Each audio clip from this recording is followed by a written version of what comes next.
You're watching News 3 Now, live at 4, moving forward.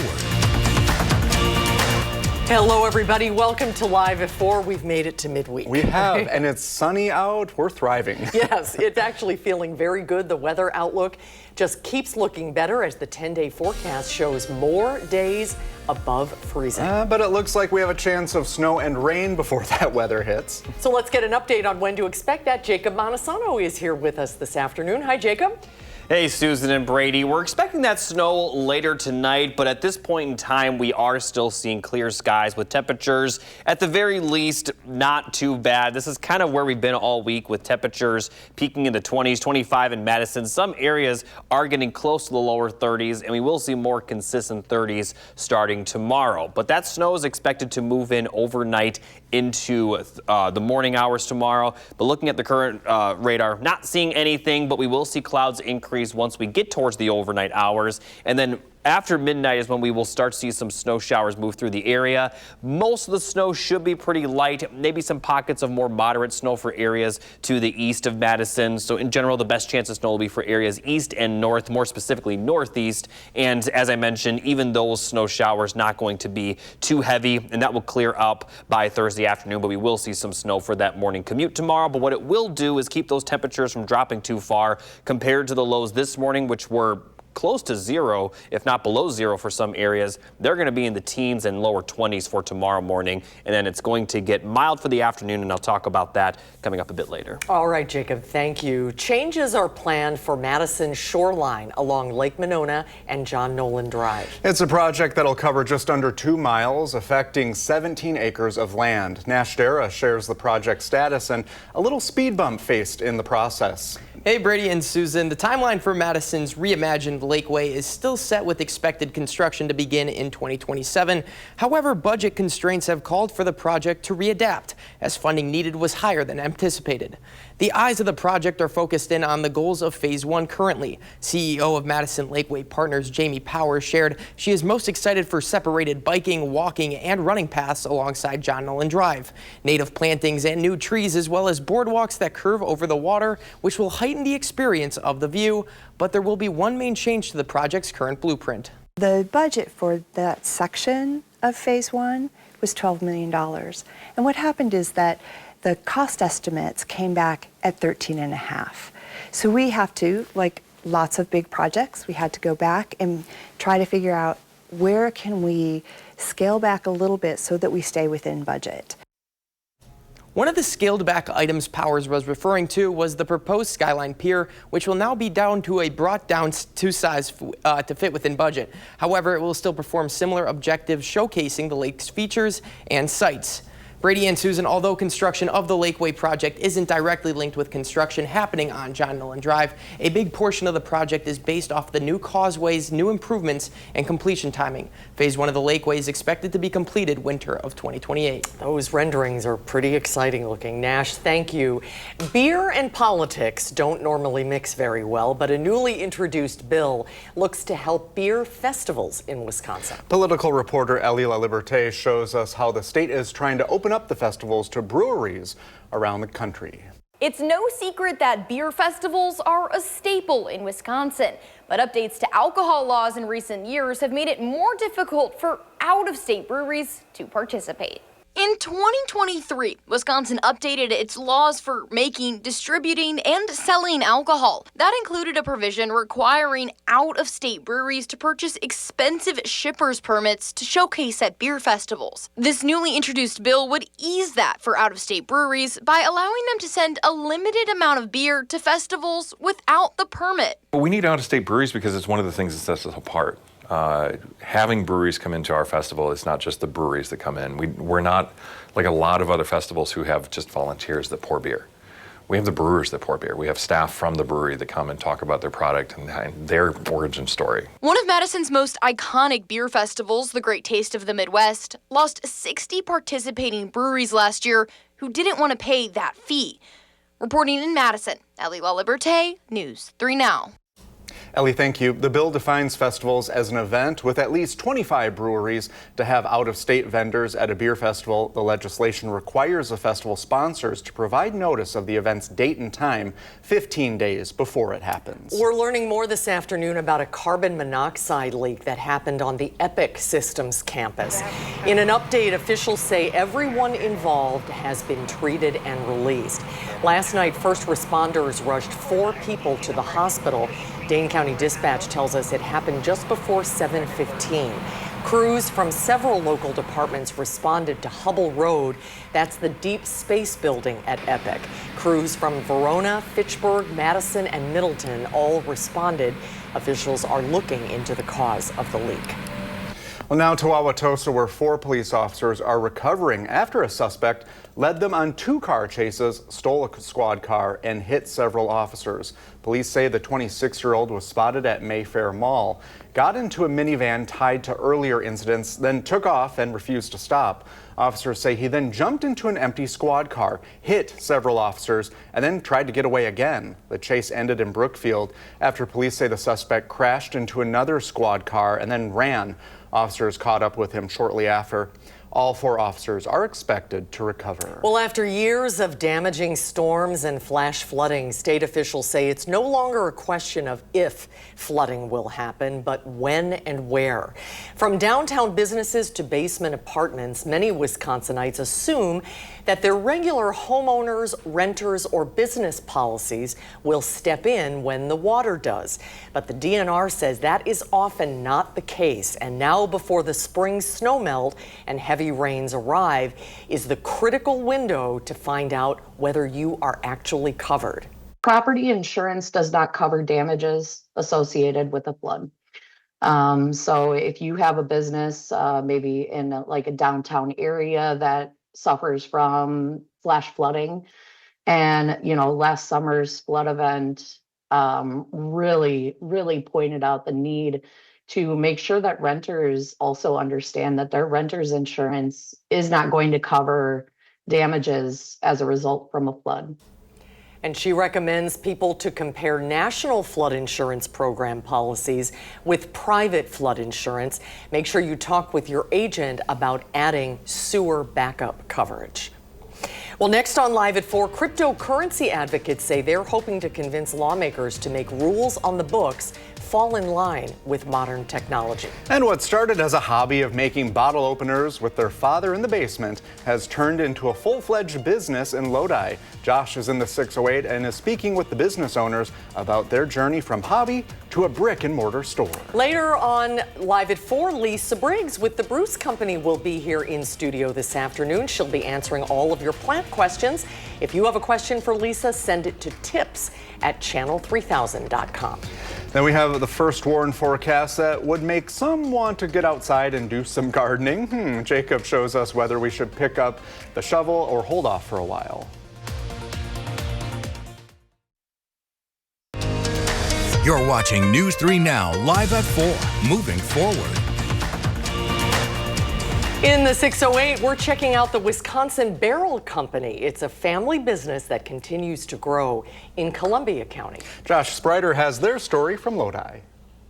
We're checking out Wisconsin Barrel Company, which officially opened its doors around 5 months ago here in Lodi. But this is a family-run business that has gone about 8 years now. And we've got the Coyle family joining us at their location. We have Dave, Dustin, and Devin. Dustin, I want to start with you. Where did this all kind of start from 8 years ago now? Yeah, it started in my parents' basement.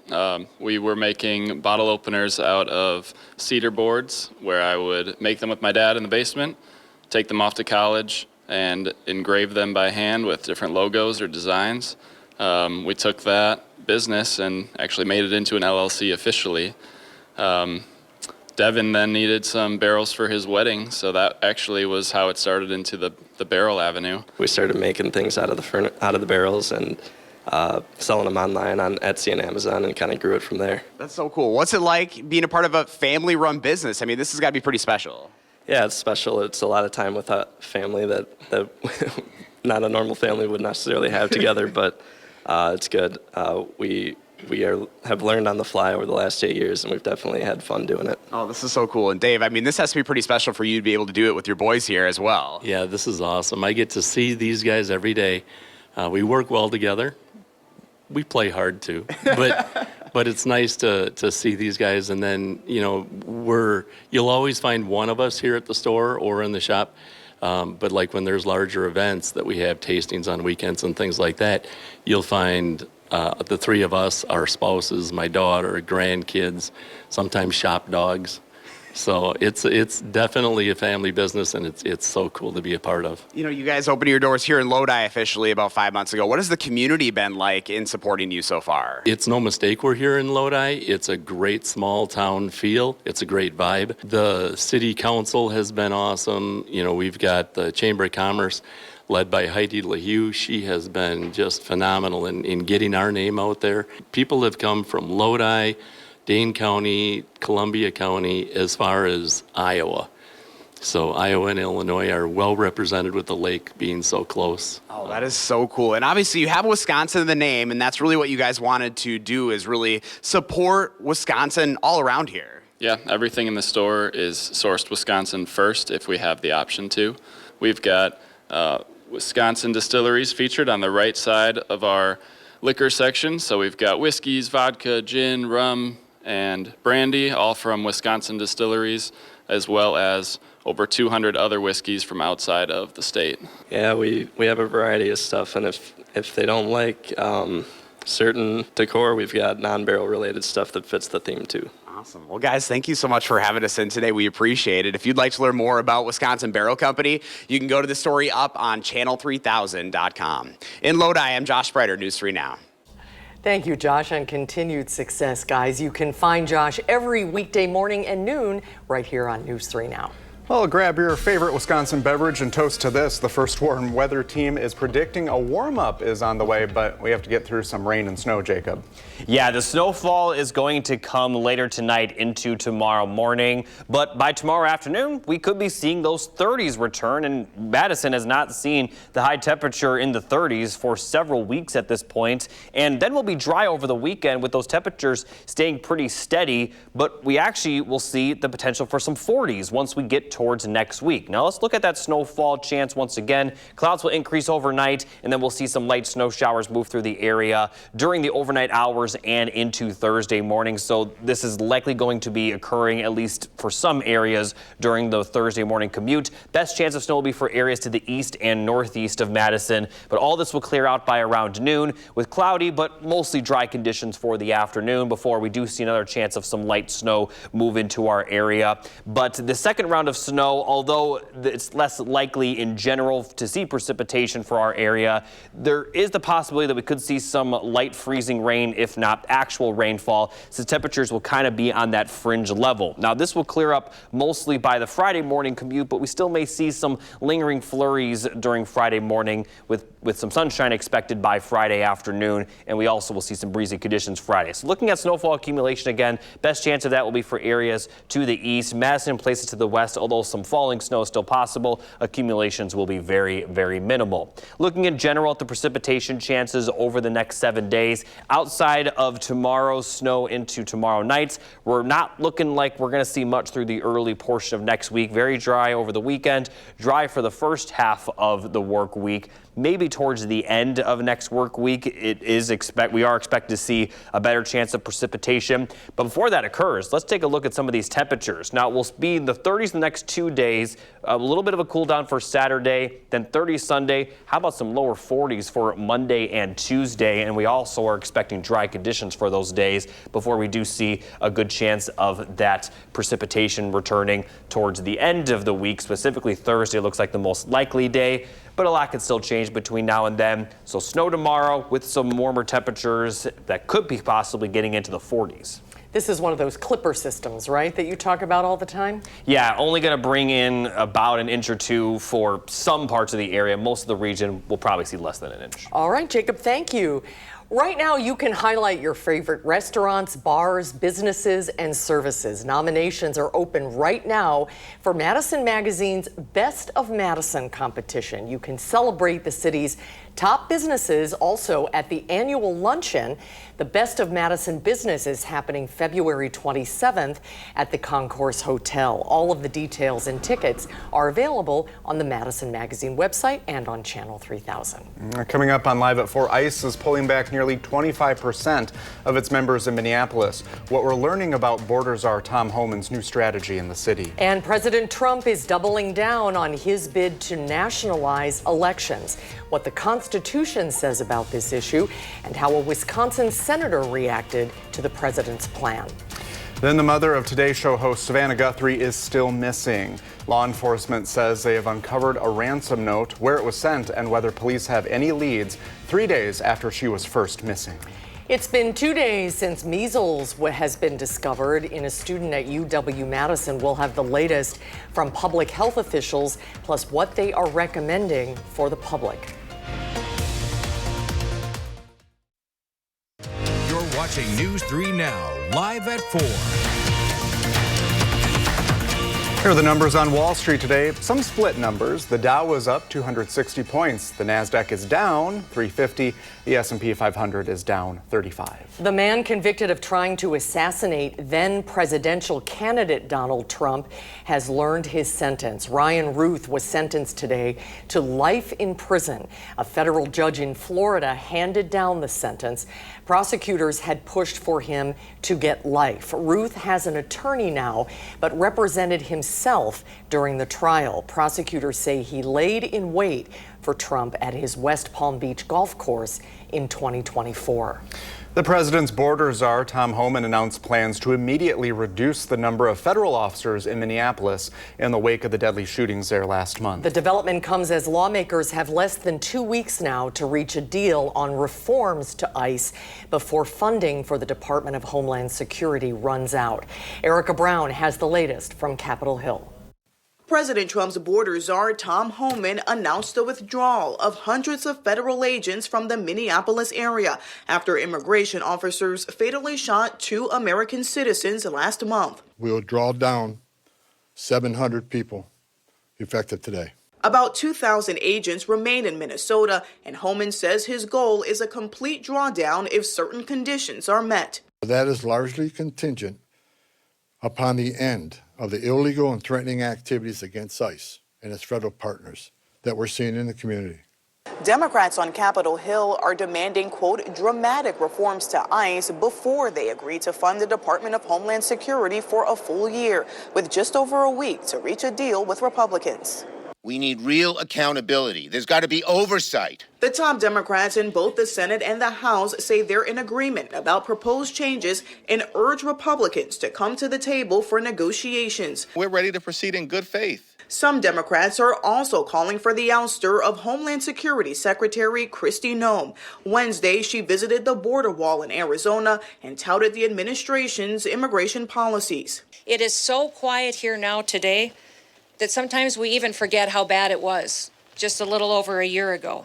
House Democrats from Arizona criticized Secretary Noem's visit as a publicity stunt. Erica Brown, CBS News, Capitol Hill. House Speaker Mike Johnson says he will be speaking with President Trump later in the day about Department of Homeland Security negotiations. Still no person of interest or a suspect 4 days after the disappearance of the mother of Today Show host Savannah Guthrie. Investigators in Arizona are speaking with anyone who may have had contact with Nancy Guthrie. In a social media post today, the Pima County Sheriff's Department says a suspect or person of interest has not been identified in the case, which is being investigated as a crime. What appeared to be a small amount of blood was seen outside the front door of Guthrie's home. So far, what we found from that lab is nothing that would tell us this is who did this. The sheriff says it's also unclear how many people took Guthrie from her home in the middle of the night. The sheriff tells CBS News surveillance video from the home has so far led nowhere. President Trump is doubling down on his calls to nationalize elections. He says he wants the federal government to take charge, even though that could violate the Constitution. Nancy Cordes has more from the White House. After the president floated the idea on a podcast of nationalizing elections, White House Press Secretary Caroline Leavitt attempted to clarify. What the president was referring to is the SAVE Act, which is a huge common sense piece of legislation that Republicans have supported. It provides very common sense measures for voting in our country, such as voter ID. But just hours later in the Oval Office, the president appeared to double down on the idea of the federal government taking over elections in some states. He didn't mention voter ID law. If a state can't run an election, I think the people behind me should do something about it. Trump then listed a number of Democrat-led cities like Detroit and Atlanta, where he thinks the federal government should step in. Look at some of the places that horrible corruption on elections, and the federal government should not allow that. The federal government should get involved. These are agents of the federal government to count the votes. If they can't count the votes legally and honestly, then somebody else should take over. Trump's accusations of widespread voter fraud in places he lost in 2020 have repeatedly been debunked, including in Atlanta, where new body cam video obtained by the Atlanta Journal-Constitution shows FBI agents searching a Fulton County election center last week. The records are coming with us today. Director of National Intelligence Tulsi Gabbard said Trump personally thanked the agents in a phone call she facilitated after the search. Trump's comments about a federal election takeover have sparked alarm among Democrats. The notional idea that he will, ask his loyalists to do something inappropriate beyond the Constitution scares the heck out of me. Even some Republicans gently pushed back. Everybody understands that the states are in charge of administering the elections. The Republican House Speaker Mike Johnson backed the president, arguing that he was simply expressing frustration with the integrity of elections around the country. Nancy Cordes, CBS News, the White House. In a town hall, Republican Senator Ron Johnson disagreed with President Trump's election nationalization proposal, saying, "First of all, I do not want to see us nationalizing elections." He goes on to say, "I do believe it's fitting and proper to set some basic standards for federal elections, like only citizens can vote," adding that voter ID laws should be a national standard. And the senator says Wisconsin has gone too far with in-person absentee voting. Coming up on Live at 4, it's something relatively new to the financial spotlight. We're talking with those hoping to modernize state finance laws to make way for cryptocurrency. Then health officials are adding more locations to the list of possible measles exposure sites in Madison. We're hearing some updates from health officials on where their containment efforts stand. And a plan to reshape Regent Street is moving forward, how it could affect traffic and parking on that busy road. And Jacob joins us with the first warn forecast. Some snow is on the way tomorrow, and we'll show you if it could have any impact on your morning drive.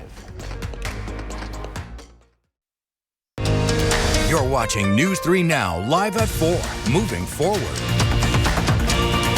Welcome to Live at 4. I have a hunch that these warmer temperatures have some of you looking ahead to spring gardening. So if you have any questions, our friend Lisa Briggs is here from the Bruce Company. You can email your questions to tips@channel3000.com. And Lisa will be coming up in just a little while. Let's take a look outside this afternoon. It was cold this morning. It was. But the sun warmed things up quickly. And another one of those little clipper systems is going to come in tonight. A quick weather system are the weather words. Jacob is here watching the forecast. Maybe another little round of snow, right? Yeah, we could see some minor accumulation, especially for areas to the east. Now, we are still seeing very clear skies right now, and we also are seeing those temperatures very similar to where they have been really this entire week, with temperatures in the middle 20s for a lot of the area. And we continue to get close to 30, but not quite at that level, but we'll likely get to that level tomorrow. Now, as I mentioned, though, before that happens, we will see that snowfall. Not seeing anything right now. We'll continue to see clear skies for the next few hours. Clouds will increase once we get closer to midnight, and then as we get closer to around 2 to 4 a.m., we'll start to see some flurries move into the area with some more consistent snow shower activity right around and a few hours after sunrise, with the best chance being for areas to the east. Now, continue talking more about the accumulation possibility with this, and also the temperature forecast over the next 7 to 10 days. All of those details coming up a bit later. Thanks, Jacob. Public health officials have added more exposure locations in relation to the measles cases connected to a UW-Madison student. Jalen Banks joins us now with where those are and what health officials are doing to try to limit the spread. Jalen? Susan and Brady, public health officials have added those locations as of Tuesday. Those include the Merida Emergency Department. That exposure was from January 31st from 10 a.m. to 12:30 p.m.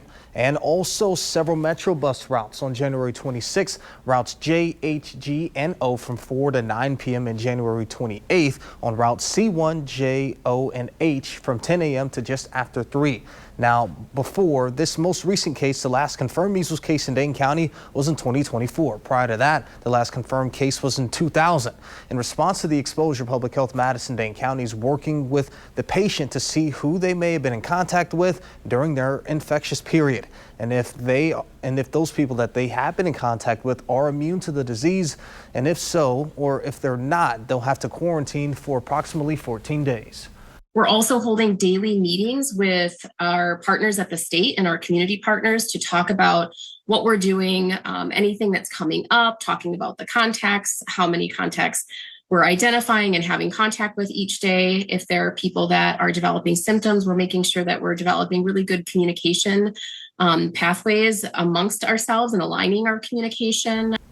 Now, measles are an airborne illness and they don't stay on surfaces long, so the exposure locations do not have to go through any extra cleaning processes. Now, if you're fully vaccinated, the chances of contracting measles is low. Now, tonight at 5, we'll hear more from Public Health Madison-Dane County and what they're doing to limit the spread. We will see you at 5, Jalen. Thank you. Lawmakers and cryptocurrency advocates were at the state capitol today pushing to change how Wisconsin treats cryptocurrency staking. Backers of Assembly Bill 892 say Wisconsin's laws were written before cryptocurrency technology even existed, and that outdated rules are blocking people from collecting cryptocurrency staking rewards that they've already earned. The bill would align Wisconsin with 46 other states that already allow staking services while still letting regulators pursue fraud and abuse cases. Proof of stake networks are being used today in states that passed similar reforms, have not reversed course, and have not seen widespread harm. Only clearer rules and stronger participation. AB 892 clarifies that staking is not a security, giving Wisconsinites immediate, safe, and responsible access to millions in potential rewards. It now heads to a hearing in the Assembly Committee on Science, Technology, and AI. Sponsors say they're optimistic it can clear the Assembly before adjournment, though its path in the Senate and with the governor remains unclear. Early voting is now underway for the February 17th spring primary. You can vote at any absentee voting location. Show an ID and get your ballot. Through the Friday before Election Day, you can register with proof of address at any absentee location. In-person absentee voting ends the Sunday before the election. Again, it's February 17th. A full list of locations is available on the City of Madison website.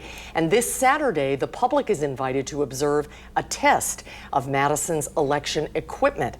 That's happening at the Fannie Lou Hamer Annex at 9 o'clock on Saturday morning.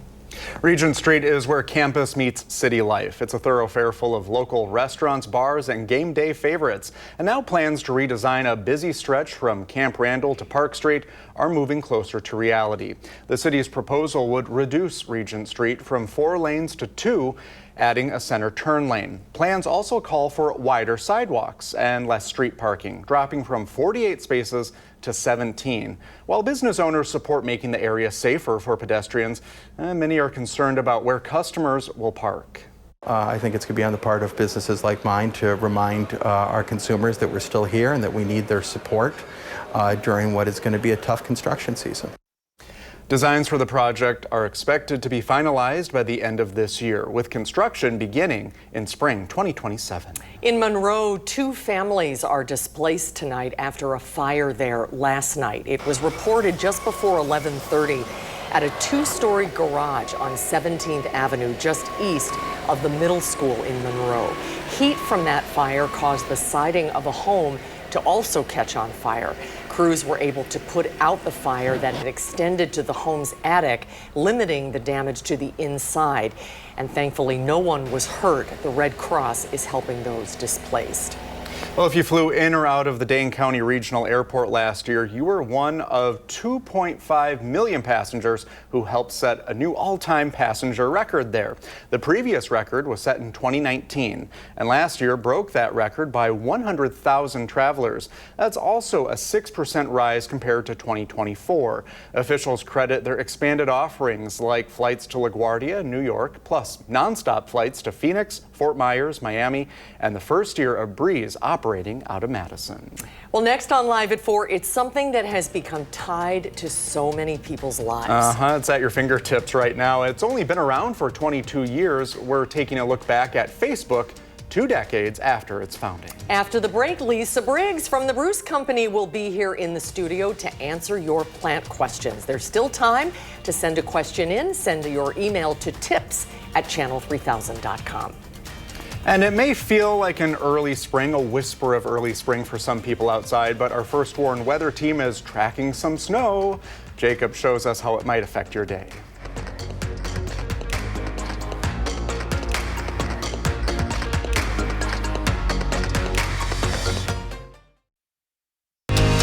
You're watching News 3 Now, live at 4, moving forward. We are giving our weather satellite a little spin. Isn't that beautiful? This is a live look at Ruidoso, New Mexico. The weather there is 47 degrees and clear blue skies. The area is home to the world's richest quarter horse racetrack, featuring the All-American Futurity with a purse of $3 million. You could do a lot of gardening with that much money. Well, we only have 44 days until spring. Who's counting, though? Are you? I'm counting. Okay. Who is not counting? Same. This is a great time to get your plant questions answered. You can still email them to tips@channel3000.com. Lisa Briggs is back with us. Hello. Hello. Speaking of spring, yeah. Garden and Green Living Expo is next weekend. Okay. So that is a sign of spring. It is. What can people look forward to for that? Of course, you can go. There are a lot of vendors there, which is fun. But the best thing is it's just like a big garden fence where you're talking to your neighbor, because garden clubs, plant societies, all of the local gardens are there, like Allen Centennial and Old Brick and the Arboretum, so you can learn about all the opportunities. And then they also have just tons of really cool seminars. Everything from how to yoga for people who are getting older and less flexible, to how to plant and ferment pickles. Oh, that's a good one. all kinds of things. So it's really fun. So you can get in shape and you can start planning your spring charcuterie boards with some homemade Absolutely. pickles. Perfect, love that. Okay, we do have a question right now. Rita says, all of my acorn squash turned orange last fall instead of staying green with the orange spot. The year before, there were 3 that turned orange, but the rest were okay. She wants to know, is there something wrong with her soil? Well, what you really need to do is to, for best results, is to do what we call rotating your crops. So you have your tomatoes here and your squash here and maybe some peas over here, and then you just need to rotate them. Because sometimes there are soil-borne illnesses, or some plants take some things from the soil while other plants put other things back in. This is why the Native Americans did the 3 sisters. All those plants had symbiotic relationships. So turning orange is a sign of overripeness.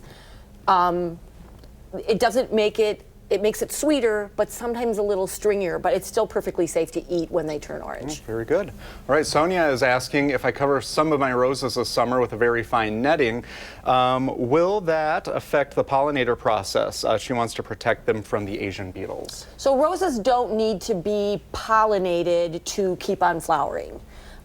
So it will maybe some pollinators won't visit them because they won't be able to get in there. But the good news is that's a really easy way to keep the Japanese beetles off of them, because Japanese beetles fly in and land on something. They don't land on the ground and crawl up. So it's a really good low impact, non-chemical way to keep them from feeding on your roses. And we have a few more seconds left. Can people go anywhere to find out when they should start planting certain things as we head into spring? They can check our Facebook page or our website. We just launched a whole page about seed starting, so there's all kinds of information on that. Or just email us at the plant desk. That's plantdesk@brucecompany.com, and we can send you a schedule. Very good. And I look forward to seeing you next time. It will be even closer to spring for us. We will. Woo. Another 4 days closer, or 5 days closer. Yeah. Thanks, Lisa. Well, we still have some winter to get through. Let's check in with meteorologist Jacob Montesano for our first warn forecast. Jacob?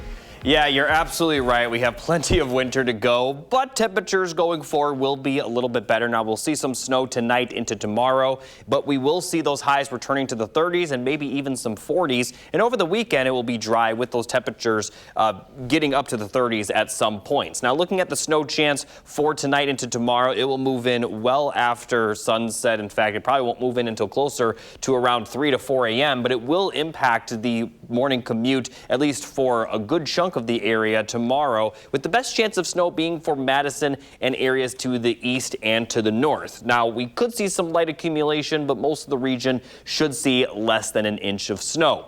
Then for Thursday afternoon, we'll see mostly cloudy skies, but temperatures will be warmer compared to what we've seen the last couple of days and really for the last couple of weeks. Then for Thursday night, we have another chance of some snow, but this round of precipitation could also produce some freezing drizzle, if not actual rainfall, since temperatures will be right around freezing. Some of that may linger into Friday morning, but most of Friday should be dry with just a small chance of those light snow showers, light sprinkles, and maybe some light freezing rain. Could see a little bit of all of that. Now, as far as just the snowfall accumulation goes, the best chance of accumulation again will be for areas to the east of Madison, with a lot of the region only picking up about a dusting to a half inch at most. So a lot of the region, even those areas that will only see about an inch or two, this is not going to be too impactful, but it also will be pretty much the only chance of precipitation, that being tomorrow's snow and Thursday night's precipitation. And that will be the only chance through early next week, with dry conditions over the weekend and Monday, maybe some light precipitation Tuesday, but not expecting much. What we will see, though, will be some warmer temperatures. We'll be in the 30s for tomorrow and Friday. A little bit of a drop Saturday, but then they're going to rise even further for early next work week, where Monday and Tuesday could feature highs in the lower 40s. So looking at the full 7 to 10 day forecast, we will see a better chance of precipitation return for the middle of next week. But after the light snow tomorrow and the light precipitation Thursday night, we're going to go on a dry stretch of about 5 or 6 days or so, where we will see the temperatures drop for Saturday, then climb for Monday and Tuesday. We haven't seen the 30s, let alone the 40s, for several weeks. So these temperatures the next couple days will certainly feel pretty good when you step outside. Thanks, Jacob. Right now, organizers at the Social Justice Center are appealing a request from the City of Madison. The city says the nonprofit is allowing a, quote, public nuisance, but organizers disagree, and our Tanasia Shaw has the story. Brenda Conkle serves on the board for the Social Justice Center in Madison. SJC is an office space for other nonprofits and a community resource that provides resources like Narcan and free food. She received this letter from the City of Madison asking for changes at the center. Benches behind you have been here for 15 years. And the food pantry's been here for 6 years. City of Madison is asking the Social Justice Center to move this bench and this food pantry. And while it may seem like it's a simple move, organizers say that the goalpost keeps moving. And apparently, they believe that if we remove these items, somehow it's going to cut down in crime in the neighborhood. The City of Madison says that this is needed because in 2025, Madison police received 212 calls in this area. I'll have more on this story and the response from the City of Madison tonight at 6. Reporting in Madison, Tanasia Shaw, News 3 Now. Thank you, Tanasia. Well, today marks 22 years since Facebook launched. Boy, time flies. It sure does. Mark Zuckerberg was a Harvard University sophomore when he introduced the social networking site to fellow students, and what began as a campus-only website quickly expanded beyond colleges and then beyond expectations. Facebook buried early rivals like MySpace and Friendster. Remember those? Facebook currently reaches more than 2 billion users every day. I remember this. This is right when I was in college, and I was desperate to get my college email so I could be part of what everyone was talking about. Really? Oh, that's interesting. When we come back, we're bringing you the biggest stories of the day in the afternoon sprint.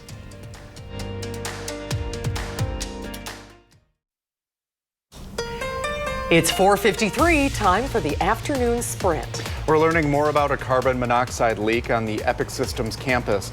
In an update, officials say everyone involved has been treated and released. Last night, first responders rushed 4 people to the hospital. Crews responded to the Deep Space building at Epic. Officials are looking into the cause of the leak. In Wauwatosa, 4 police officers are recovering after a suspect led them on 2 car chases, stole a squad car, and hit several officers. Officers say he jumped into an empty squad car after being stopped, hit several officers, and tried to get away again. All 4 of the officers are expected to recover. In Monroe, 2 families were out of their home after a fire there late last night. It was at a 2-story garage on 17th Avenue, just east of the middle school. Heat from that fire caused the siding of a home to catch on fire. Thankfully, nobody was hurt, and the Red Cross is helping those who are affected. If you flew in or out of the Dane County Regional Airport last year, you were one of 2.5 million passengers who helped set a new all-time passenger record. The previous record was set in 2019. Last year broke that record by 100,000 travelers. And here's a look at your 10-day forecast. We are going to see temperatures reaching the 30s and even some 40s over the next 10 days. We'll see some snow tomorrow and tomorrow night, but we are going to be pretty dry for the weekend and into early next week before we see the chances of precipitation increase again towards the end of the week. But the big story is the fact that we'll see plenty of 30s and maybe even some 40s, and we haven't seen any of that the last couple of weeks. Good stuff. Thank you, Jacob. We'll be right back. Coming up at 5, police say a man broke into a woman's home with a gun in Madison. What officers are saying about the investigation. And an expanded exhibit honoring Black History Month opens this Saturday at the Wisconsin Historical Society. We have everything you need to know about the Rhymes exhibit and its exploration of Wisconsin's vibrant hip-hop culture. Thanks for watching Live at 4 today. We'll see you back here tomorrow. You can always find us streaming 24/7 on Channel 3000+. News 3 Now at 5 starts right now.